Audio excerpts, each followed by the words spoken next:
தலைகள் உயரட்டும், கதவு திறக்கட்டும், ராஜா வருகிறா, இயேசு ராஜா வருகிறா. தலைகள் உயரட்டும், கதவு திறக்கட்டும், ராஜா வருகிறா, இயேசு ராஜா. யார் இந்த ராஜா? யார் இந்த ராஜா? மகிமையின் ராஜா. யார் இந்த ராஜா?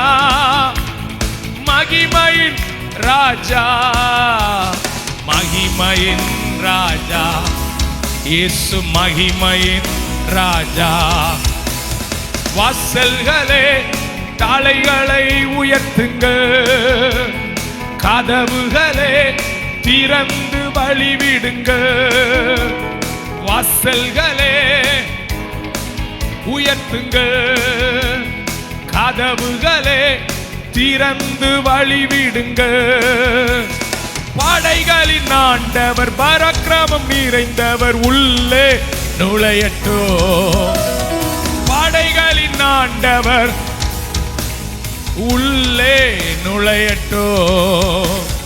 உள்ளே யார் இந்த ராஜா? யார் இந்த ராஜா? மகிமையின் ராஜா. யார் இந்த ராஜா? இயேசு மகிமையின் ராஜா. மகிமையின் ராஜா இயேசு, மகிமையின். மண்ணுலகம் கர்த்தருக்கு சொந்தமன்றோ, அதன் குடிகள் எல்லாம் அவரின் உடைமை அன்றோ. மண்ணுலகம் கர்த்தருக்கு சொந்தமன்றோ, அதன் குடிகள் எல்லாம் அவரின் உடைமை அன்றோ. தேடுவோம் அவரை,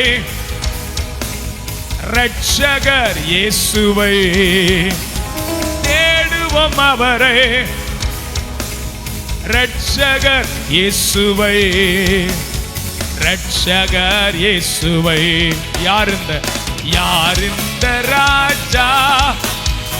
மகிமையின் ராஜா. யார் இந்த ராஜா? மகிமையின் ராஜா. மகிமையின் ராஜா இயேசு, மகிமையின் ராஜா. கர்த்தர் மலை மேல் ஏற தகுந்தவன் யார்? அவர் சமூகத்திலே நிற்க தகுந்தவன் யார்? கர்த்தர் மலை மேல்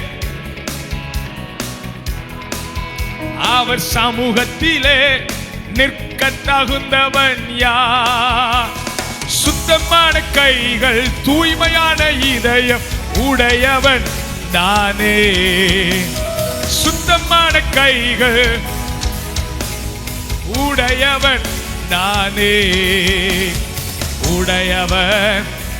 யார் இந்த ராஜா? யார் இந்த ராஜா? மகிமையின் ராஜா. யார் இந்த இயேசு? மகிமையின் ராஜா. மகிமையின் ராஜா இயேசு, மகிமையின் ராஜா. தலைகள் உயரட்டும், கதவு திறக்கட்டும், ராஜா வருகிறார், இயேசு ராஜா. தலைகள் உயரட்டும், கதவு திறக்கட்டும், ராஜா வருகிறார், இயேசு ராஜா. யார் இந்த ராஜா? யார் இந்த ராஜா? மகிமையே. யார் இந்த ராஜா? மகிமையின் ராஜா இயேசு, மகிமையின். இயேசு மகிமையின். இயேசு மகிமையின் ராஜா. இயேசு மகிமையின் ராஜா. உமக்கப்பானவர் யார்? உமக்கப்பானவர் யார்? உமக்கப்பானவர் யார்? வானத்திலும் பூமியிலோ உமக்கொப்பானவர், வானத்திலோ பூமியிலோ உமக்கொப்பானவர் யார்? செங்கடலை நீர் பிளந்து உந்தன் ஜனங்களை நடத்தி சென்றி, செங்கடலை உந்தன் ஜனங்களை நடத்தி சென்றே. நீர் நல்லவர் சர்வ வல்லவர் என்றும் வாக்கு, நீர் நல்லவர் சர்வ வல்லவர் என்றும் வாக்கு. நல்ல ரெண்டு கை தட்டி எல்லாரும் உமக்கொப்பானவர் யார்? ஏ உமக்கொப்பானவர் யார்? ஆமென். உமக்கொப்பானவர் யார்?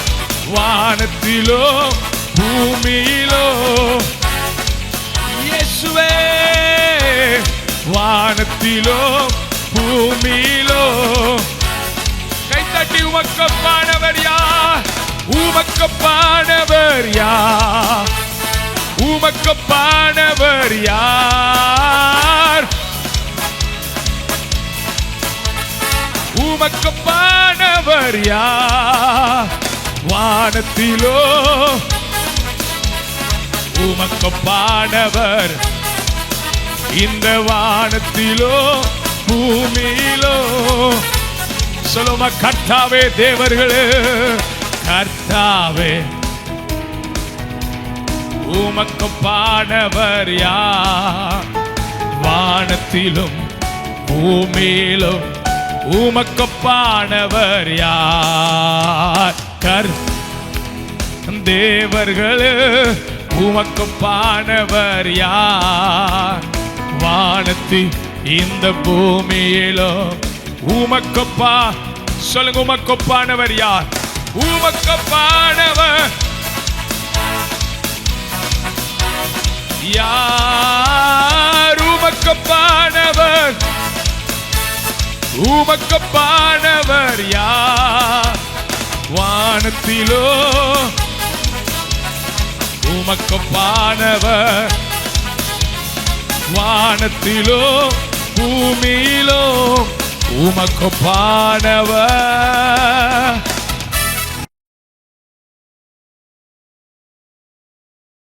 வேகமா வசனத்தை நாம் தியானிக்க கேட்போம். யூதா, உனக்கு ஒரு அறுப்பு காலம் நியமிக்கப்பட்டிருக்கிறது. அறுவடையின் காலம், சீசன் ஆஃப் ஹார்வெஸ்ட். நமக்கு ஒரு பெரிய அறுவடையை கர்த்தர் இந்த வருஷம் நம் சபைக்கு, தேசத்துக்கு வைத்திருக்கிறார். இதுவரைக்கும் பிரயாசப்பட்டது, இதுவரைக்கும் நீங்கள் கண்ணீரோடு விதைத்தது. சங்கீதம் 126 கடைசி 2 வசனம், அள்ளித்தூவும் விதைகளை சுமந்து கொண்டு போகிறவன் அழுது கொண்டே போகிறான், தாம் அறுத்த அரிகளை சுமந்து கொண்டு கம்பீரத்தோடே திரும்புவான். இதுவரைக்கும் எவ்வளவு பிரயாசப்பட்டீங்களோ, இதுவரைக்கும் ஒருவேளை பலனை பார்க்க முடியாமல் இருக்குமானால், இந்த வருடம் நல்ல ஒரு பிரதிபலனை, நீங்கள் பட்டதற்குரிய பிரயாசப்பட்டதற்குரிய பிரதிபலனை பார்க்கிற ஆண்டு இந்த அறுவடையின் காலம். அல்லேலூயா. நாம் தளர்ந்து போகாமல் நீங்க செயல்பட்டுக்கிட்டே இருந்தா, கர்த்தர் நமக்கு கம்பீரமான அறுவடை நாட்களை தேவன் தர போதுமானவராய் இருக்கிறார். இந்த அறுவடை காலத்துல நியாயாதிபதிகள் 6ஆம் அதிகாரத்தில் வாசித்தீங்கன்னா வேதம் சொல்லுகிறது, பிரயாசத்தின் பலனை பெற்றுக்கொள்ளுகிற நேரத்தில் மீதியானியர்கள் வந்து அந்த விளைச்சலை கெடுத்து எல்லாவற்றையும் கொள்ளையடித்து கொண்டு போனார்கள். ஒருவேளை பல வருடங்களா, பல நாட்களா, பல மாதமா, கடந்த வருஷம் நான் பெற்றுக்கொள்ள போற நேரத்தில் சத்துரு ஒருவேளை என் பிரயாசத்தின் பலனை நான் அனுபவிக்க விடாமல் ஒருவேளை சத்துரு அதை அழித்து கொண்டிருந்திருக்கலாம். யோவேல் 2ஆம் அதிகாரத்தில் வெட்டிக்கிளிகளும் பச்சை கிளிகளும் மொசுக்கட்டை பூச்சிகளும் பட்சித்த வருஷத்தின் விளைவின் பலன். ஒருவேளை மிருகங்களோ ஒருவேளை சத்துருவோ அதை கொள்ளையடித்திருக்கலாம், ஒருவேளை பட்சித்திருக்கலாம். பலனை பார்க்கறதுக்கு முன்னாடி வெள்ளாமையை ஒருவேளை மிருகங்கள் கெடுத்து போட்டிருக்கலாம். அப்படிப்பட்ட வருஷத்தின் வழியாக நீங்கள் கடந்த நாட்கள்ல வந்திருந்தா உங்களுக்கு ஒரு நற்செய்தியை நான் சொல்லுகிறேன். Year of harvest, season of harvest. சபைக்கு கர்த்தர் ஒரு பெரிய அறுவடையின் காலத்தை வைத்திருக்கிறார். மவுண்ட் சபை ஜெபித்த ஜெபத்திற்கு, பட்ட பிரயாசத்திற்கு, செய்த ஊழியங்களுக்கு, ஓடின வேளைகள், பார்த்த எல்லா காரியங்களுக்கும் பலனை பெற்றுக்கொள்ளுகிற வருஷம். நல்ல கையை தட்டி ஆண்டவரை மகிமைப்படுத்துவோமா? அல்லேலூயா, ஆமென். ஒரு பெரிய அறுப்பு காலத்தை கர்த்தர் இந்த 2025 நமக்கு முன்பாக வைத்திருக்கிறார். சபையே, நீ எழும்பி புறப்பட்டு போ. நீ போட்ட தண்ணீர் மீர் போட்ட ஆகாரத்திற்குரிய பலன், கண்ணீரோடு விதைத்ததற்குரிய பலன், ஆவிக்கென்று விதைத்ததற்குரிய பலன், நீ தளர்ந்து போகாமல் விதைத்ததற்குரிய பலன் கெம்பீரமாய் அறுக்க போகிறார். ஆமென், அல்லேலூயா. கலாத்தியர் 6ஆம் அதிகாரம் 7ஆம் வசனத்திலிருந்து, மாம்சத்திற்கென்று விதைக்கிறவன் மாம்சத்தின் பலனை அறுப்பான், ஆவிக்கென்று விதைக்கிறவன் ஆவியினாலே நித்திய ஜீவனை அறுப்பான். 9ஆம் வசனம் சொல்லுகிறது, நீங்கள் நன்மை செய்கிறதிலே சோர்ந்து போகாமல் இருப்போமாக. நாம் தளர்ந்து போகாதிருந்தால் ஏற்ற காலத்தில் அறுப்பு காலத்தை காண்போம் என்று போடப்பட்டிருக்கிறது. Right time. அல்லேலூயா. தளர்ந்து போகாம செஞ்சுக்கிட்டே இருக்கணும், போராடிக்கிட்டே இருக்கணும், பிரயாசப்பட்டுக்கிட்டே இருக்கணும். பல சோர்வு வரும், பலவீனம் வரும். யோசுவா 3ஆம் அதிகாரம் 14ஆம் வசனம் இப்படி சொல்லுகிறது, யோர்தான் கரை புரண்டு ஓடிக்கொண்டிருந்தது, ஆனால் அது அறுப்பு காலமாயிருந்தது. அறுப்பு காலம்தான், ஆனா யோர்தான் கரை புரண்டு ஓடுகிறது. அறுப்பு காலம்னா சந்தோஷம் வருகிறது. ஏசியா 9ஆம் அதிகாரத்தில் அப்படிதான் சொல்லுகிறது. அறுப்பு என்றாலே மகிழ்ச்சி என்று போடப்பட்டிருக்கிறது. அறுப்பு என்றாலே தலையை நிமிர பண்ணுகிறதற்கு அடையாளம். அறுப்பு காலம் என்பதனாலே ஒரு பெரிய சந்தோஷம்தான். பட்ட பலனுக்கு, பிரயாசத்துக்குரிய நன்மையை பெற்றுக்கொள்ளுகிற, பிரதிபலனை பெற்றுக்கொள்ளுகிற, ரிவார்டை பெற்றுக்கொள்ளுகிற, நல்ல வெகுமானத்தை பெற்றுக்கொள்ளுகிறதான். ஆனா இந்த அறுப்பு காலத்துல தான் யோர்தான் கரை புரண்டு ஓடிக்கொண்டிருந்ததுன்னு வேதம் சொல்லுகிறது. அறுப்பு காலம் ஒரு பக்கம் சந்தோஷமா இருந்தாலும் இன்னொரு பக்கம் கரை புரண்டு ஓடுகிற காலம்தான். பிரச்சனை தலைக்கு மேல இருக்கும், போராட்டம் தலைக்கு மேல இருக்கும், பாடுகள் தலைக்கு மேல வரலாம், எவ்வளவு சத்துரு வெள்ளம் போல எழும்பலாம். ஆனாலும் அறுப்பு காலம் நமக்கு முன்பாக வைக்கப்பட்டிருக்கிறது. எந்த ஆசீர்வாதமுமே பிரச்சனை, போராட்டம், பாடுகள் இல்லாம எதுவுமே சுதந்தரித்ததா பைபிள்ல எங்கேயுமே இல்லை. இயேசு இவ்வளவு பெரிய விளையேற பெற்ற ரட்சிப்பை கர்த்தர் நமக்கு தந்து இலவசமா கொடுத்திருக்கிறார்னா, எபேசியர் 2ஆம் அதிகாரம் 5 - 10 வசனத்துல அவர் இலவசமா கொடுத்த இந்த ரட்சிப்பு, எபேசியர் 1:7 இலவசமாய் கொடுத்த பாவம் மன்னிப்பு, ஈவா கர்த்தர் கொடுத்தது. இவ்வளவு பெரிய ரட்சிப்ப, இவ்வளவு பெரிய பாவ மன்னிப்ப ஏசப்பா எனக்கு சும்மாவா கொடுத்தாரு? அவ்வளவு கரை புரண்டு ஓடுகிற யோர்தானை போல ரோமர்கள் எழும்பினார்கள், யூதர்கள் சொந்த ஜனங்களை எழும்பினார்கள், இஸ்ரவேலர் அவர்களுக்கு விரோதமாய் எழும்பினார்கள், கூட இருந்தவர்களை காட்டி கொடுத்தார்கள், கூட இருந்தவனை கூட இல்லாம ஓடி போனா. இயேசுவை தனியா விட்டதுதான். பாடுபட்டு பிரயாசப்பட்டு சிலுவை சுமந்து ரத்தம் சிந்தி மீட்டெடுத்து நம்மளை விளக்கரையுமாய் கொடுத்து கர்த்தர் வாங்கியிருக்கிறார்னா அதுவும் யோர்தானை போல கரை புரண்டு ஓடினதுதான். ஆனா ஆண்டவருக்கு தெரியும், இப்ப படுகிற பாடுகள், இப்ப எழும்பி நிற்கிற இந்த யோர்தான் நான் அறுக்க போகிற அறுவடைக்கு ஒப்பிடத்தக்கவைகளே அல்ல. இப்ப படுகிற பாடுகள் இனி வெளிப்பட போகிற மகிமைக்கு ஒப்பிடத்தக்கவைகளே அல்ல. அறுப்பு காலம்தான், ஆனா யோர்தான் கரை புரண்டு ஓடுகிறது. ஆனா உடன்படிக்கை பெட்டியை தூக்குகிற ஆசாரியர்கள் யோர்தானிலே கால் வைத்த மாத்திரத்தில் யோர்தான் ஒரு குவியலாய் நின்று அவர்கள் அறுப்பு காலத்தை சுதந்தரித்தார்கள், ஆசீர்வாதத்தை சுதந்தரித்தார்கள், வாக்குத்தத்தத்தை சுதந்தரித்தார்கள், கர்த்தர் சொன்னதை சுதந்தரித்தார்கள். 2025 சபை சுமக்க வேண்டியதை சுமந்து இரத்தத்தினால கழுவப்பட்ட ஆசாரியர்களா இந்த இடத்துல இருப்பீங்கன்னா, கால் வைக்க வைக்க யோர்தான் 2 பிரியும் அறுப்பு காலத்தை சுதந்தரிக்கிற வருஷம். இன்னைக்கு ஒரு சத்தியத்தை உங்களோட பேசி வேகமா ஜெபிக்க விரும்புகிறேன். ரூத் 1ஆம் அதிகாரம் முதல் 2 வசனத்தையும், ரூத் 1ஆம் அதிகாரம் 22ஆம் வசனத்தையும் வாசிக்க கேட்போம். நியாயாதிபதிகள் நியாயம் விசாரித்து வரும் நாட்களில் தேசத்திலே பஞ்சம் உண்டாயிற்று. அப்பொழுது யூதாவில் உள்ள பெத்லகேம் ஊரானாகிய ஒரு மனுஷன் தன் மனைவியோடும் தன் 2 குமாரரோடு கூட மோவாப் தேசத்தில் போய் சஞ்சரித்தான். அந்த மனுஷன் பெயர் எலிமெலேக்கு, அவன் மனைவியின் பெயர் நகோமி. அவனுடைய 2 குமாரில் ஒருவன் பெயர் மக்லோன், மற்றவன் பெயர் கிளியோன். யூதாவில் உள்ள பெத்லகேம் ஊராகிய எப்ராத்தாராகிய அவர்கள் மோவாப் தேசத்திற்கு போய் அங்கே இருந்து விட்டார்கள். 1ஆம் அதிகாரம் 22ஆம் வசனம். இப்படி நகோமி மோவாபிய ஸ்திரீயான தன் மருமகள் ரூத்தோட கூட மோவாப் தேசத்திலிருந்து திரும்பி வந்தாள். வார்கோதுமையின் அறுப்பின் துவக்கத்தில் அவர்கள் பெத்லகேமுக்கு வந்தார்கள். அறுப்பு காலத்தில் நகோமி ரூத்தும் பெத்லகேமுக்கு வந்தார்கள். எந்த காலத்தில்? அறுப்பு அறுக்கிற காலத்தில்.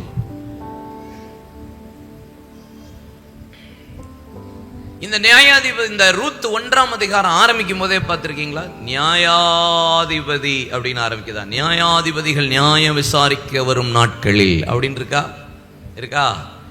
வேத பண்டிதர்கள் சொல்றது என்னன்னா, இந்த நியாயாதிபதி நாட்களில தான் இந்த ரூத்தின் சம்பவம் நடந்திருக்கும். அதுவும் ஸ்பெசிபிக்கா பர்டிகுலரா கிதியோனின் நாட்களில் தான் இது சம்பவிச்சிருக்கோன்னு வேத பண்டிதர்களுடைய ஒரு ஆராய்ச்சி. ஏன் விளைச்சல மீதியானியர்கள் வந்து கெடுத்து தேசத்துல பஞ்சமா இருந்த நாட்களில தான் கர்த்தர் கிதியோனோட பேசி, நீ பயப்படாத, உனக்கு இருக்கிற இந்த பலத்தோட போ, உன்னை அனுப்புகிறது நான் அல்லவா என்று சொல்லி கர்த்தர் பலப்படுத்தி அனுப்பின காலம். அப்போ இது நியாயாதிபதி நாட்களில் நடந்தது. ஒருவேளை கிதியோனின் நாட்களில் நடந்த சம்பவமா இருக்கலாம். இந்த காலத்துல தேசத்துல ஒரு பெரிய பஞ்சம் உண்டாயிருக்கிறது. இப்ப பெத்லகேமை விட்டுட்டு யூதா கோத்திரத்துல ஒருத்தர் இருக்கிற எலிமெலேக்கு என்கிறவன், யூதா கோத்திரத்தான் ஒரு எலிமெலேக்கு. நான் சொன்னேன், யூதாவே உனக்கு ஒரு அறுப்பு காலம் வைக்கப்பட்டிருக்கிறது. இந்த நகோமியினுடைய புருஷன் எலிமெலேக்கு ஒரு யூதா கோத்திரத்தை சேர்ந்தவன்.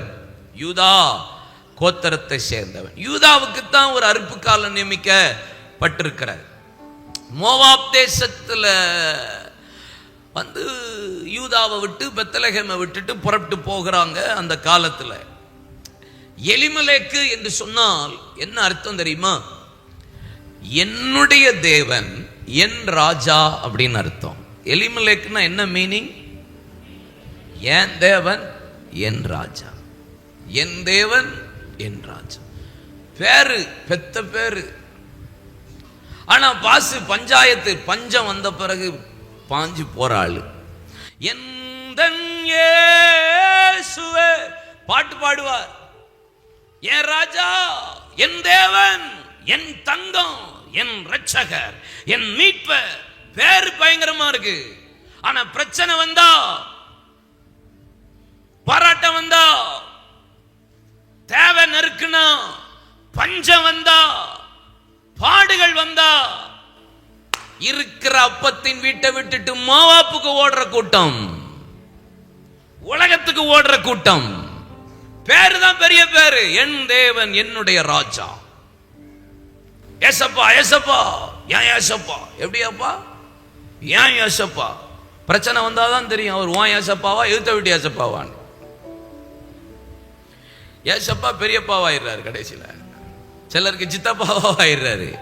அப்பாவா இருந்தவர் இப்ப சித்தப்பா ஆயிட்டாரு, பெரியப்பா ஆயிட்டாரு. சிலருக்கு ஒண்ணு விட்டு சித்தப்பா ஆயிட்டாரு, எங்கேயோ காணாம போயிட்டாரு ஏசப்பா. பல பேருக்கு பிரச்சனை வர்ற டைம்ல தான் இயேசுவை நீங்க எந்த ஸ்டேஜ்ல வச்சிருக்கீங்க, எப்படி நீங்க அவரை ஆராதிக்கிறீங்க, எப்படி நீங்க அவரை தொழுது கொள்றீங்க, எந்த அளவுக்கு நீங்க அவரோடு இருக்கிறீங்க. ஏன் இயேசுன்னு சொல்ல முடியுமா? பிரச்சனையின் மத்தியில என் இயேசு உதவி செய்வார். போராட்டத்தின் மத்தியில என் இயேசு என் கூட இருக்கிறார். கர்த்தரின் பட்சத்தில் இருக்கிறார். எனக்கு விரோதமா இருப்பவன் யார்? கர்த்தர் எனக்கு துணையா இருக்கிறார். இந்த உலகமே எதிர்த்து வந்தாலும் 1000-10,000 பேர் விழுந்தாலும் அது என்னை அணுகாது. நான் மரண இருளின் பள்ளத்தாக்குல நடந்தாலும் பொல்லாப்புக்கு பயப்பட தேவரீர் என்னோடு கூட இருக்கிறீர். கோலும் தடியும் என்னை சொல்ல முடியுமா? வசனம் தான் வாசிக்கிறோம், பைபிள் தான் தெரியுது, ஆனா அப்ளையே கிடையாது வாழ்க்கையில். யாரு விசுவாசம்? No faith. பேர் எலிமலேக்கு, என் தேவன் என் ராஜா. உன் பேருக்கு என்னப்பா பஞ்சம்னு வந்த உடனே எங்க ஓடுற?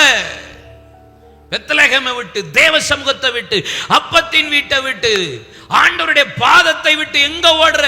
இன்னைக்கு பல பேர் அப்படிதான். பிரச்சனை வர்றதுக்கு முன்னாடி இயேசு போதுமே போதுமேன்னு பாட்டு பாடுறோம்.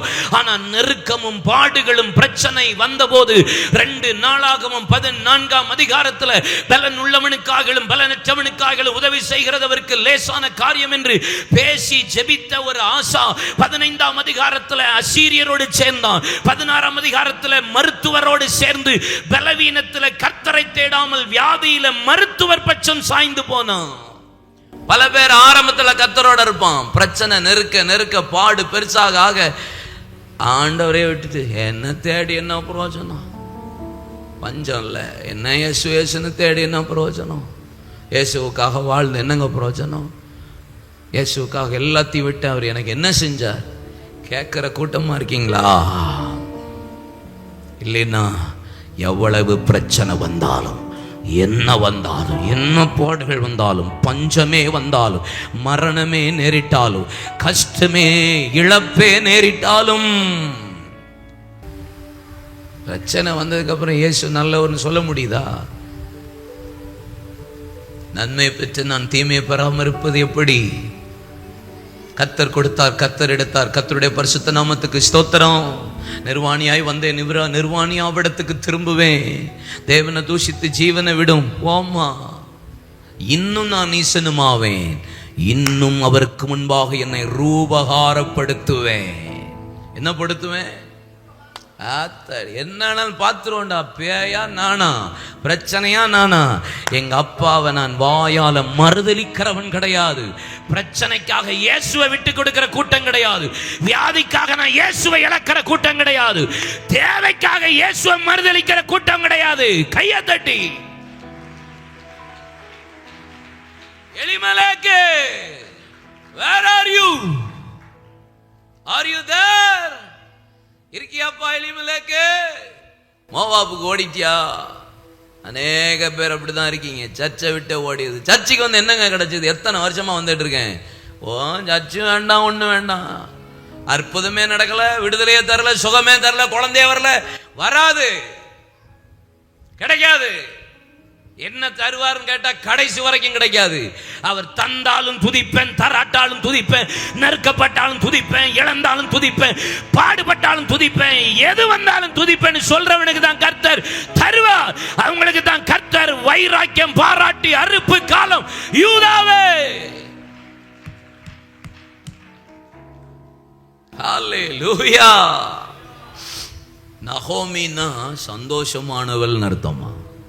நகோமினா என்ன அளவல்? சந்தோஷமானவள். மூத்த பையன் பேர் ஒன்று போட்டிருக்கு பார்த்துருக்கீங்களா? மூத்த பையன் பேரு மக்லோன், 2வது பையன் பேரு கிலியோன். மக்லோன்னா வியாதின்னு அர்த்தமா? மக்லோன்னா என்னது? வியாதி. கிலியோன்னா என்ன அர்த்தம் தெரியுமா? பலவீனம், வேதனைன்னு அர்த்தமா? 2 பிள்ளை, ஆனா வீட்டம்மா சந்தோஷம். சந்தோஷம் பெத்த பிள்ளை எப்படி இருக்கு? வியாதியும் பலவீன வேதனையா இருக்கு. பல எலிமலேக்கு யூதா கோத்திரத்து சிங்கம் பாசு என்னுடைய தேவன் என் தேவன் என் ராஜான்னு சொன்ன ஆளு சந்தோஷத்தோட ஒருத்தைய சேர்த்துக்கிட்டு அவளுக்கு பிறந்த பிள்ளை வியாதியும் வேதனை கஷ்டமா இருக்கு. இவங்க ஒரு பக்கம் வியாதி, இன்னொரு பக்கம் வேதனை, இன்னொரு பக்கம் கவலை, இன்னொரு பக்கம் கஷ்டம். வீட்டுக்காரி சந்தோஷமா இருந்தா மட்டும் பிடிக்க மாட்டேங்குது. இவன் போயிட்டான் மோவாப்புக்கு. சந்தோஷமா ஒருத்தி கூட இருக்கால, என்ன பிரச்சனை வந்தாலும் கத்த சந்தோஷமா ஒருத்தி கொடுத்துருக்காரா இல்லையா? உங்களுக்கு தானே சப்போர்ட் பண்ணி சொல்கிறேன். நீங்கள் ஆமென் ஆமென் ஹல்லேலூயா அப்படிங்க. உங்களை தான் சொல்கிறேன். மாப்பிள்ளமார்களா, சுற்றி பிரச்சனை இருக்கலாம், சுற்றி வியாதி இருக்கலாம், சுற்றி வேதனை இருக்கலாம், சுற்றி பிரச்சனை இருக்கலாம். டோன்ட் வரி, என் தேவன் என் கூட இருக்கார், என் கூட சந்தோஷத்தையும் கத்த வச்சிருக்காரு. கொடுத்த சந்தோஷத்துக்காக கையை உயர்த்தி கத்தரை மகிமைப்படுத்துங்க பார்க்கலாம். பாதி பேர் கையே உயரல. அடப்பா பாவமே. கொடுத்த சந்தோஷத்துக்கான யாரு? ஹல்லேலூயா.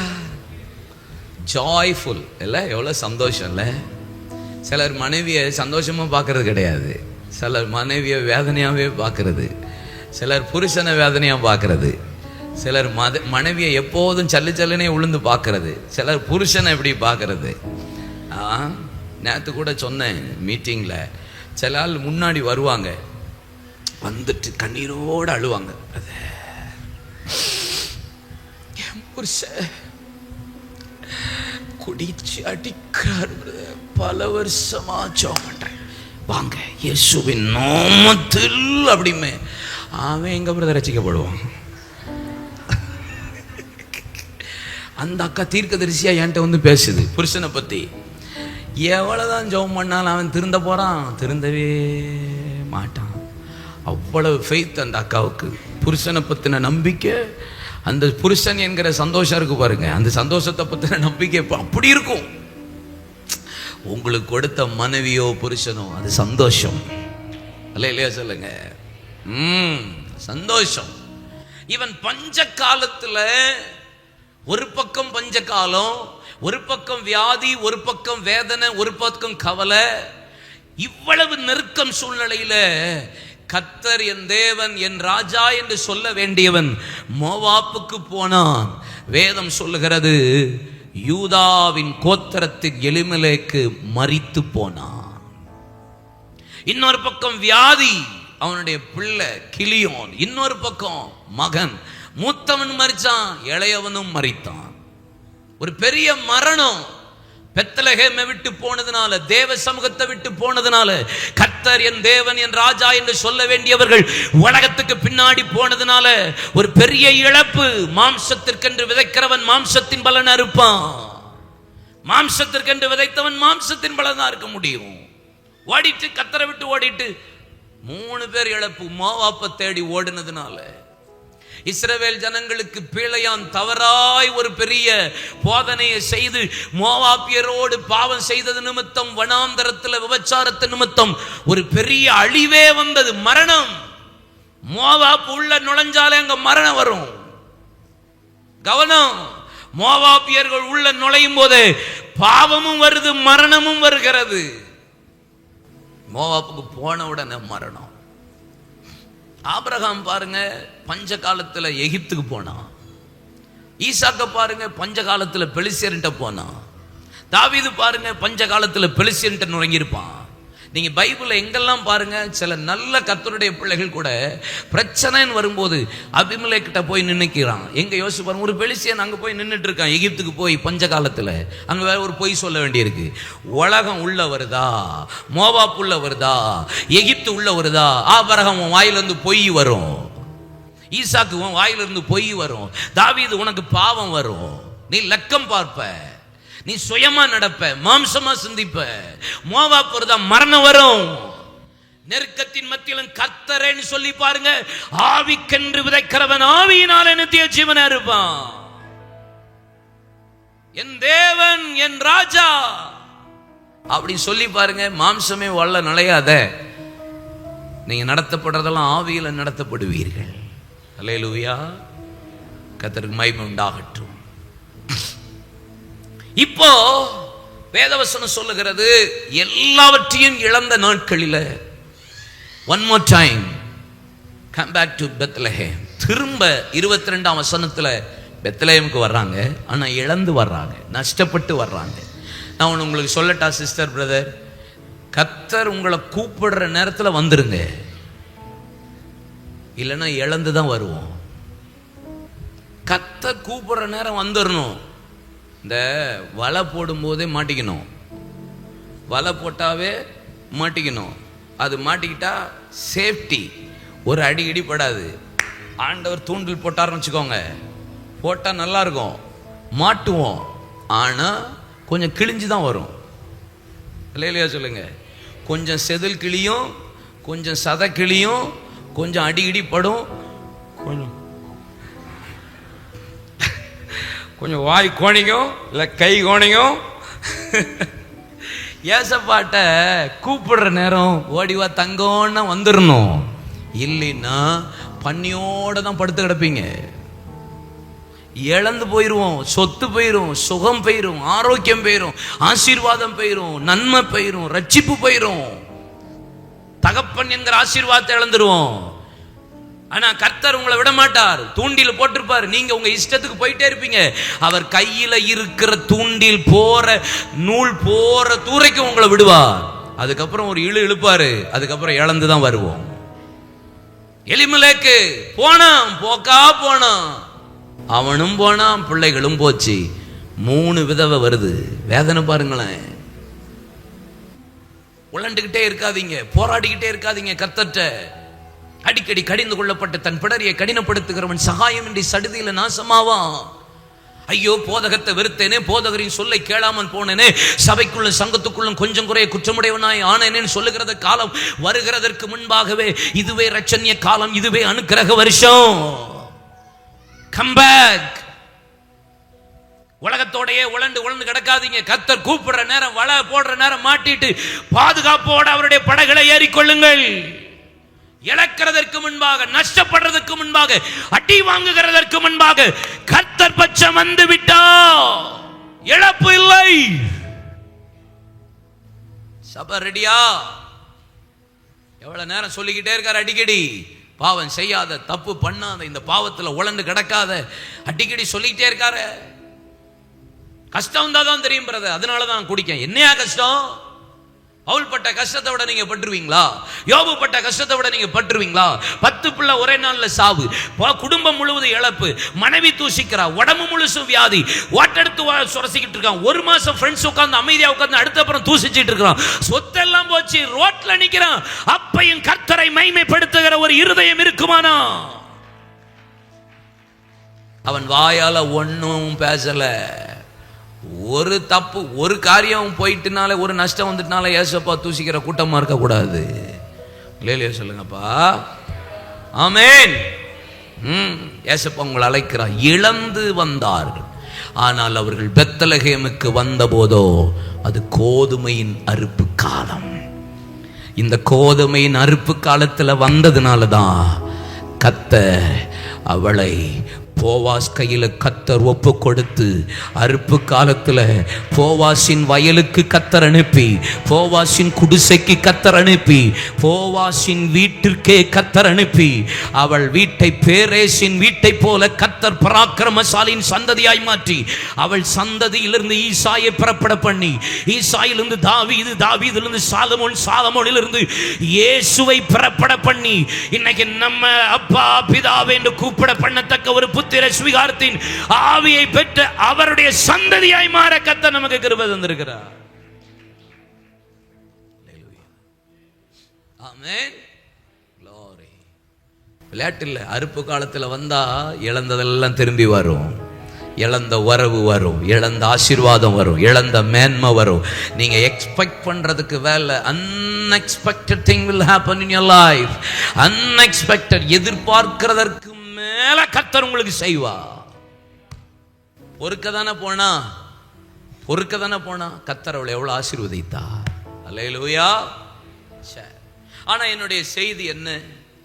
இவன் யூதா கோத்திரத்தை சேர்ந்த எலிமலேக்கு. யூதா அப்படின்னு சொன்னா என்ன பார்த்தோம்?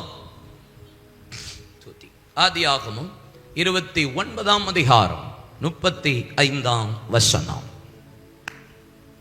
மறுபடியும் அவள் கர்ப்பவதி ஆகி, மறுபடியும் லேயால் கர்ப்பவதி ஆகி ஒரு குமாரனை பெற்று, இப்பொழுது கர்த்தரை துதிப்பேன் என்று சொல்லி அவனுக்கு யூதா என்று பெயரிட்டாள். பிற்பாடு அவளுக்கு பிள்ளை பேரு நின்று போயிற்று, யூதா என்று பெயரிட்டார்.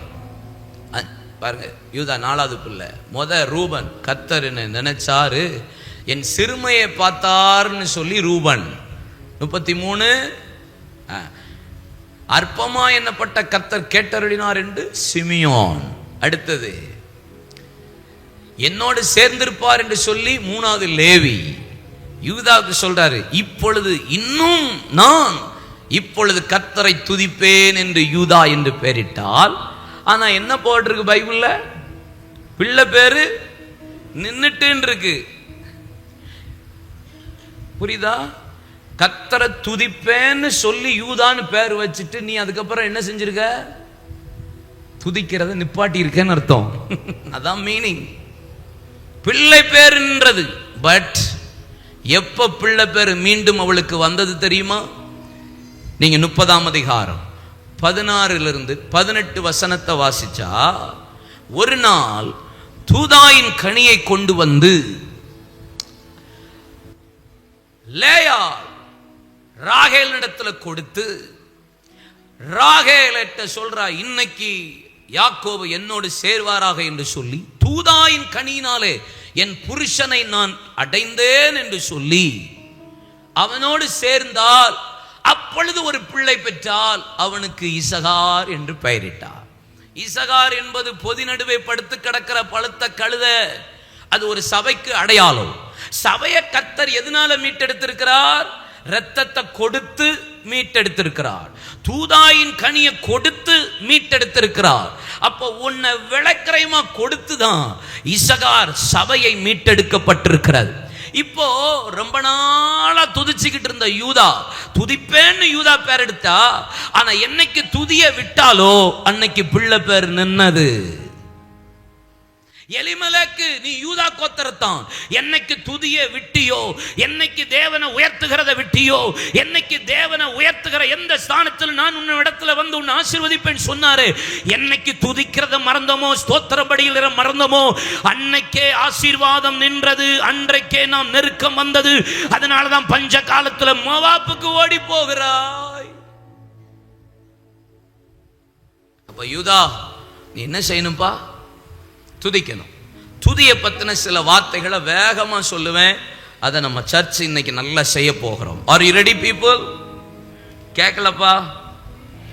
ஆமா, நீங்க உங்களுக்கு தெரியும்ல, நீங்க மத்தேயு 1:5 வாசித்து பாருங்க.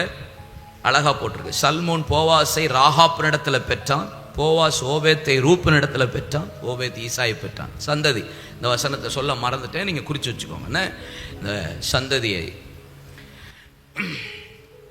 இப்போ துதிக்கிறத பத்தின ஒரு வார்த்தை. சங்கீதம் 34:1 சில வசனங்களை வேகமா சொல்லி நான் முடிப்பேன். நம்ம சபை எப்படி துதிக்கணும், நீங்க எப்படி துதிக்கணும், பிள்ளை பேர் நிக்காம, அப்படின்னா ஆசீர்வாதம் நிக்காம, அறுவடை கால நிக்காம, கம்பீரம் நிக்காம, மகிழ்ச்சி நிக்காம, கண்டினியூவா நம்ம பெருக்கத்துக்கு நேரா போகணும்னா என்ன செய்யணும்? யூதா, நீ துதிக்கணும். துதியை நிறுத்தின மோவாப்புக்கு போன இழப்பு வந்தது. இனி நான் துதியை நிறுத்த மாட்டேன். சங்கீதம் 34:1 சொல்லுகிறது, கர்த்தரை எக்காலத்திலும் ஸ்தோத்தரிப்பேன், அவர் துதி எப்போதும் என் வாயில் இருக்கும். அருமையான நம் தேசத்துக்கு கர்த்தர் கொண்டு வந்த சீகன் பால் என்கிற விளையேறப்பட்ட தேவ மனிதர் முதல் தரங்கம்பாடிக்கு வந்து அவர் பிரிண்டிங் பிரஸ் வச்சு கொண்டு வந்து முதல் பிரிண்டிங் அடிச்ச முதல் வார்த்தை, கர்த்தரை நான் எக்காலத்திலும் ஸ்தோத்தரிப்பேன், அவர் துதி எப்போதும் என் வாயில இருக்கும் என்கிற ஒரு வார்த்தை. அல்லேலூயா. சங்கீதம் 33 சங்கீதம் 18-19 வசனங்களை வாசிக்க கேட்போம். தமக்கு பயந்து தமது கிருபைக்கு காத்திருக்கிறவர்களின் ஆத்துமாக்களை மரணத்துக்கு விலக்கி விடுவிக்கவும், பஞ்சத்தில் அவர்களை உயிரோடு காக்கவும் கர்த்தருடைய கண் அவர்கள் மேல் நோக்கமாயிருக்கிறது. பஞ்ச காலத்துக்கு கர்த்தர் நமக்கு ஒரு பெரிய பாதுகாப்பை தரணும்னா அநேகருடைய ஸ்தோத்திரங்களினாலே தேவனுடைய கிருபை பெருகுகிறது என்று வேதவசனம் சொல்லுகிறது. அப்போ ஸ்தோத்திரம் பண்ணிக்கிட்டே இருந்தா, துதிச்சுக்கிட்டே இருந்தா எனக்கு கர்த்தர் கிருபை தருவார். அந்த கிருபை பயந்தவர்கள் மேல இருக்கு. அப்போ எனக்கு வர்ற எந்த பஞ்சனாலும் கர்த்தருடைய கண் என் மீது நோக்கமா இருக்கும். பஞ்சத்துல நான் மோவாப்புக்கு போக மாட்டேன், கர்த்தரை துதித்து கொண்டே இருப்பேன். ஏசாயா 33 அதிகாரம் 16 வசனத்தை பாருங்க. Isaiah chapter 33 verse 16. அவர் உயர்ந்த இடங்களில் வாசம் பண்ணுவான். கண்மலையின் அரண்கள் அவனுடைய உயர்ந்த அடைக்கலமாகும். அவன் அப்பம் அவனுக்கு கொடுக்கப்படும். அவன் அப்பம் அப்பம் அவனுக்கு கொடுக்கப்படும். அவன் தண்ணீர் அவனுக்கு நிச்சயமாய் கிடைக்கும். துதிக்கிறவனுக்கு அப்பம் கொடுக்கப்பட்டுக்கிட்டே இருக்கும், தண்ணீர் கிடைச்சுக்கிட்டே இருக்கும். அல்லேலூயா சொல்லுங்க. ஏசாயா 60:18 என்ன சொல்லுகிறது? இனி கொடுமை உன் தேசத்திலும் அழிவும் நாசமும் உன் எல்லைகளில் கேட்கப்பட மாட்டாது, உன் மதில்களை ரட்சிப்பி என்றும் வாசல்களை துதின்னு சொல்லுங்க. நம்ம வீட்டு வாசல், சர்ச்சு வாசல் எப்போது துதிச்சுக்கிட்டே இருக்கணும். லேவியராகமம் 22:29 கர்த்தருக்கு ஸ்தோத்திர பலியை செலுத்துவீர்களானால் அதை எப்படி செலுத்தணுமா? மனப்பூர்வமாய். சொல்லுங்கப்பா. பாட்டு பாடினா எப்படி பாடணும்? மனப்பூர்வமாய். பலி செலுத்தினா எப்படி பலி செலுத்தணும்? மனப்பூர்வமாய். ஆராதிச்சா எப்படி ஆராதிக்கணும்? மனப்பூர்வமாய். கொடுத்தா எப்படி கொடுக்கணும்? மனப்பூர்வமாய். சபைக்கு வந்தா எப்படி வரணும்? கட்டாயத்துல நீங்க வர வேண்டாம், கட்டாயத்துல நீங்க ஆராதிக்க வேண்டாம், கட்டாயத்துல கையை உயர்த்த வேண்டாம், கட்டாயத்துல நீங்க வாயை திறக்க வேண்டாம், கட்டாயத்துல நீங்க துதிக்க வேண்டாம். சபையில கர்த்தர் உங்களை கொண்டு வந்தார்னா எதை செய்தாலும் நீங்கள் மனப்பூர்வமாய் அதை கர்த்தருக்கென்று செய்யுங்கள். ஓசியா 13:6 வாசித்து பாருங்கள். தங்களுக்கு இருந்த மேய்ச்சலினால் திருப்தியானார்கள், திருப்தியான பின்பு அவர்கள் இருதயம் மேட்டின்மையாயிற்று, அதனால என்னை மறந்தார்கள். ஆண்டவர் ஆசீர்வச்சிருவாரு சில நேரம் துதிச்சு. அதுக்கப்புறம் எப்படி ஆயிருது? மேட்டின்மை ஆகுது. அதுக்கப்புறம் ஆண்டவரே மறந்துடுறது. அதுக்கப்புறம் என்ன துதி, அதுக்கப்புறம் என்ன பாட்டு, அதுக்கப்புறம் என்ன ஆராதனை, அதுக்கப்புறம் என்ன தோத்திரம், அப்புறம் ஸ்டைல் ஆராதனை, ஸ்டைல் பாட்டு, ஸ்டைல் கைத்தட்டு. துதியில மனப்பூர்வம் இருக்காது. கர்த்தரை ஆசீர்வதிக்கிறதுக்கு முன்னாடி வெக்கமே இருக்காது. பாட்டு பாடுறது பாருங்க, வெக்கமே இருக்காது. முன்னாடி இப்ப நல்ல ட்ரெஸ் போட்டாராம், கர்த்தர் ஆசீர்வதிச்சிட்டாரு, நல்ல வண்டியில வராரு. இது என்ன கை தட்டுறது? சீரியஸா இருந்து ஆராதிச்ச நாள் போய், மனப்பூர்வமா ஆராதிச்ச நாள் போய், இப்ப கர்த்தர் என்ன ஆசீர்வதிச்சிட்டாரு, மனசு மேட்டின்மை ஆயிட்டு அப்படின்னா ஆண்டவரே மறந்துடுறது.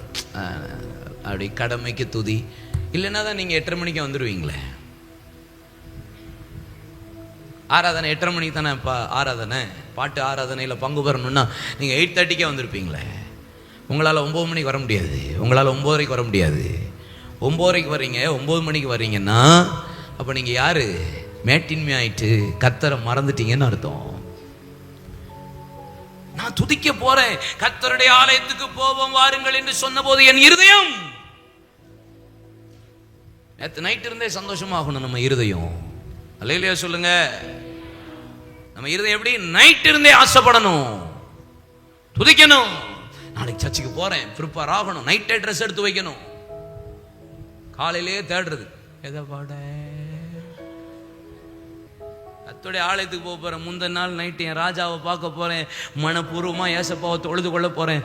எடுத்து வைக்க தெரியுமா இல்லையா? நைட்டு ப்ரிப்பேர் ஆகணுமா தெரியுமாண்டா? நைட்டு பைபிள் எடுத்து வைக்க தெரியும், டைரி எடுத்து வைக்க தெரியும், பென் எடுத்து வைக்க தெரியணும், தண்ணி பாட்டில பிடிச்சி வைக்க தெரியணும்.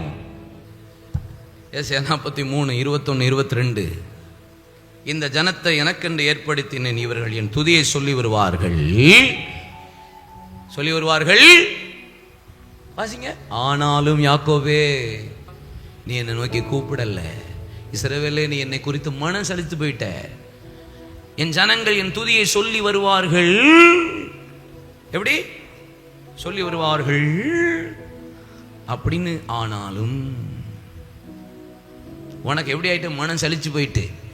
கூப்பிடுறது கிடையாது, வாயை திறக்கிறது கிடையாது, கையை தட்டுறது கிடையாது. நீ கையை கட்டிக்கிட்டு நிற்ப சபையில், கையில் செல்போனை பார்த்துக்கிட்டு இருப்ப. சர்ச்சுக்குள்ள பாட்டு பாடுற நேரம், ஆராதிக்கிற நேரம் பைபிள் வாசிப்ப. உங்க மண்டையில கொட்ட. சர்ச்சில் ஆராதிக்கிற நேரம் பைபிளை வாசிக்கிறது, அதெல்லாம் என்ன பழக்கம்னே சிலருக்கு தெரியல. ஆராத நேரம் ஆராதிக்கணும், பாடுற நேரம் பாடணும், துதிக்கிற நேரம் துதிக்கணும், ஜெபிக்கிற நேரம் ஜெபிக்கணும், பைபிள் எடுக்கிற நேரம் பைபிள் எடுக்கணும், நோட்ஸ் எழுதணும். ஒரு ஞாயிற்றுக்கிழமை மட்டும்தான் நீங்க 3 மணி நேரத்துக்கு மேல இங்க உட்காடுறீங்க, கரெக்டா? அதுவே பலருக்கு முடிய மாட்டேங்குது. அம்மா எவ்வளவு நேரம் உட்கார வைக்கான்னு. நீங்க நின்னுங்க, இங்க வாங்க வாங்க வாங்க, யார் வாரா வாங்க, நான் உங்களுக்கு இந்த இடம் தரேன், நின்னு பாருங்க, நல்லா இருக்கும். ரொம்ப இன்பமான இடம் இது. R you ready to come?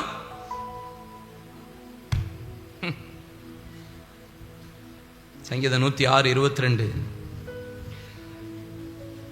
தங்கள் இரட்சகரான தேவனை என்ன செஞ்சார்களாம்? மறந்தார்கள். கூப்பிடுறதே கிடையாது. சர்ச்சில் வாயத்தர பாதி பேர் பாட்டு பாடுற நேரம் அமைதியா இருக்கீங்களா? மரித்தவர்களும் மௌனத்தில் இருக்கிறவர்களும் கர்த்தரை துதியார்கள். யூதாவே, நீ துதிக்கிற ஆளு, உனக்கு அறுப்பு காலம் வேணும்னா வாய தர. மறந்து போய் வாய திறக்கிறது இல்லை, துதிக்கிறது இல்லை, பாட்டு பாடுறது இல்லை, உயர்த்துறது இல்லை, கையை உயர்த்துறது இல்லை, அசைக்கிறது இல்லை, ஸ்டைலு மறந்து போனா. சங்கீதம் 119, 164 சங்கீதக்காரன் சொல்லுகிறான், ஒரு நாளைக்கு நான் 7 முறை துதிக்கிறேன். எத்தனை முறையா? ஐயோ போங்க, ஒரு தடவை எங்க நாங்க துதிக்கிறோம். தானியேல் 3 மணி நேரம் 3 நாள் 3 நேரம் எருசலேமை பார்த்து பலகணி வழியா ஜெபிச்சாராம். தாவீது, உம்முடைய நீதி நியாயங்களின் நிமித்தம் ஒரு நாளையில் 7 தடவை துதிக்கிறேன். சங்கீதம் 50:14 பாருங்க. நீ தேவனுக்கு ஸ்தோத்திர பலியிட்டு உன்னதமானவருக்கு உன் பொருத்தனைகளை செலுத்தி ஆபத்து காலத்தில் என்னை நோக்கி கூப்பிடு, நான் உன்னை விடுவிப்பேன், நீ என்னை செலுத்துங்க செலுத்துங்க. ஆதியாகமம் 4:4 வேதம் சொல்லுகிறது, ஆபேல் தன் மந்தையின் தலையீட்டுகளிலும் கொழுமையானவர்களின் சிலவற்றை கொண்டு வந்து ஆபேலை அவன் காணிக்கையின் கர்த்தர் அங்கீகரித்தார். எதனால அவன் பலியை கர்த்தர் அங்கீகரித்தார்? அவன் ஸ்தோத்திரத்தை கர்த்தர் அங்கீகரித்தார். ஆபேலை எப்படி ஏற்றுக்கொண்டார்? எபிரேயர் 11:4 பாருங்களேன். வாசி, ஹீப்ரூ சாப்டர் 11:4. எதனால ஆண்டவர் பலி செலுத்துறது, ஸ்தோத்திரம் பண்றது, மகிமைப்படுத்துறது ஏன் ஆபேலை கர்த்தர் அங்கீகரிச்சார்? விசுவாசத்தினாலே ஆபேல் காயினுடைய பலியிலும் மேன்மையான பலியை தேவனுக்கு செலுத்தினார். என்ன பலி? மேன்மையான பலி. அண்டர்லைன் பண்ணுங்க, மேன்மையான பலி. மேன்மையான பலி. உலகத்துக்கு பாருங்க நல்ல அப்படி செலக்டிவா பெரிய இதா கணம் பண்றோம். கர்த்தருக்கு நீங்க எப்படி கொடுக்குறீங்க? கர்த்தருக்கு நீங்க எப்படி கர்த்தர் ஆராதிக்கிறீங்க, ஆராதனை செலுத்துறீங்க, அதுதான் முக்கியம். ஆதியாகமம் 8:20-21 நோவா பலி செலுத்துறான், ஸ்தோத்திரம் பண்றான் பாருங்க. இப்போ அந்த பலியை கர்த்தர் சுகந்த வாசனையா எடுத்துக்கொண்டாராம். எப்படி வாசனையா? அப்போ அப்படியே பலிபீடத்தில் பலி செலுத்தும் போது வாசம் அடிக்குமா? கரியை சுட்டா இப்படி வாசம் அடிக்குமா? நாத்தம் வருமா? சொல்லுங்க. ஆனா கர்த்தர் எப்படி வாசனையா எடுத்துக்கிட்டாராம்? சுகந்த வாசனையா எடுத்துக்கொண்டாராம். 2 நாளாகமம் 7:12 பாருங்களேன். 2 நாளாகமம் 7:12 பாருங்கப்பா.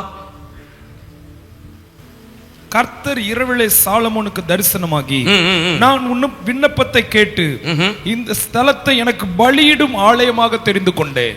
இந்த ஆலயத்தை கர்த்தர் எதுக்கு தெரிஞ்சு கொண்டாரா? பலியிடும் ஆலயமாக தெரிஞ்சு கொண்டார். சுகந்த வாசனையா கர்த்தர் நீங்க செலுத்துறதெல்லாம் பலி. இந்த ஆலயமே தெரிந்து கொள்ளப்பட்டதனுடைய நோக்கமே பலி செலுத்துறதுக்கு. அதை கர்த்தர் சுகந்த வாசனையா எடுத்துக்கொள்ளணும். நீதிமொழிகள் 14:4 வாசித்து பாருங்க. எருதுகள் இல்லாத இடத்துல களஞ்சம் வெறுமையா இருக்கும், காளைகளின் பலத்தினால மிகுந்த வரத்து உண்டு. காலை பலி செலுத்த வரத்து, ஆசீர்வாதம், அறுவடை வந்து கொண்டே இருக்கும். நீங்க எவ்வளவு பலி செலுத்திக்கிட்டே இருக்கீங்களோ வரத்து, அறுவடை அதிகமாகிக்கிட்டே இருக்கும். நீங்க துதிக்க ஸ்தோத்திரம் செலுத்த உயர்த்த மேன்மையான பலியை சுகந்த வாசனையா கர்த்தர் ஏற்றுக்கொள்ள பிசினஸ் ஆசீர்வதிப்பார், வேலை ஆசீர்வதிப்பார், சபை ஆசீர்வதிப்பார், பிள்ளைகள் ஆசீர்வதிப்பார். வரத்து. அல்லேலூயா சொல்லுங்க. எபிரேயர் 13:15 என்னது? உதடுகளின் கனியாகிய ஸ்தோத்திர பலி. உதடுகளின் ஸ்தோத்திர பலி. ஓசியா 14:2 என்ன போட்டிருக்கு? அதை வாசிச்சேன், அதை விட்டுட்டேன் பாருங்க. ஓசியா 14:2. வார்த்தைகளை கொண்டு கர்த்தரிடத்தில் திரும்புங்கள். வார்த்தையை கொண்டு கர்த்தரிடத்தில் திரும்புங்க. அவரை நோக்கி, தேவரீர் எல்லா அக்கிரமத்தை நீக்கி எங்களை தயவாய் அங்கீகரித்தருளும். அப்பொழுது நாங்கள் எங்கள் உதடுகளின் காளைகளை செலுத்துவோம். காளைகளின் பலத்தினால தான் வரத்து. உதடுகளின் காளை. நீங்க ஸ்தோத்திரம் பண்றது, பிரைஸ் பண்றது, மேன்மையான பலி செலுத்த வரத்து, அறுப்பு, உதடுகளின் காளை.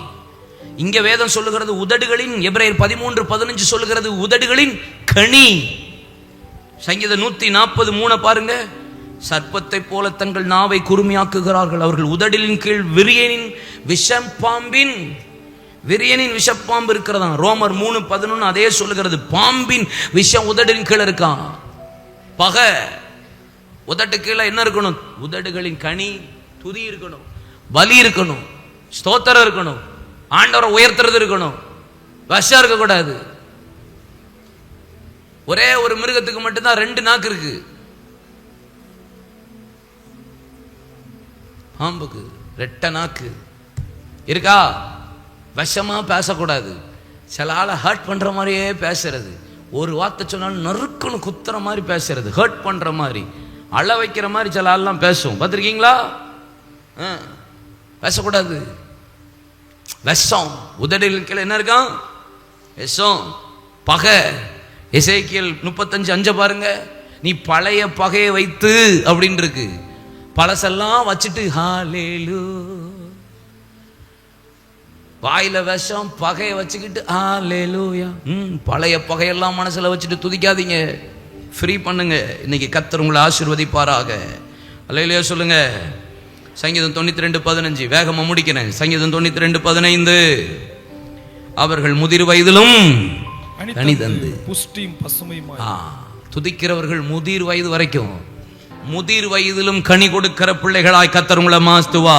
அல்லேலூயா சொல்லுங்க. கடைசியா ஒரே ஒரு வசனத்தை வாசித்து முடிச்சிடலாம்பா. எரேமியா 17:7-8 மட்டும் வாசிச்சா வேகமா முடிப்போம்.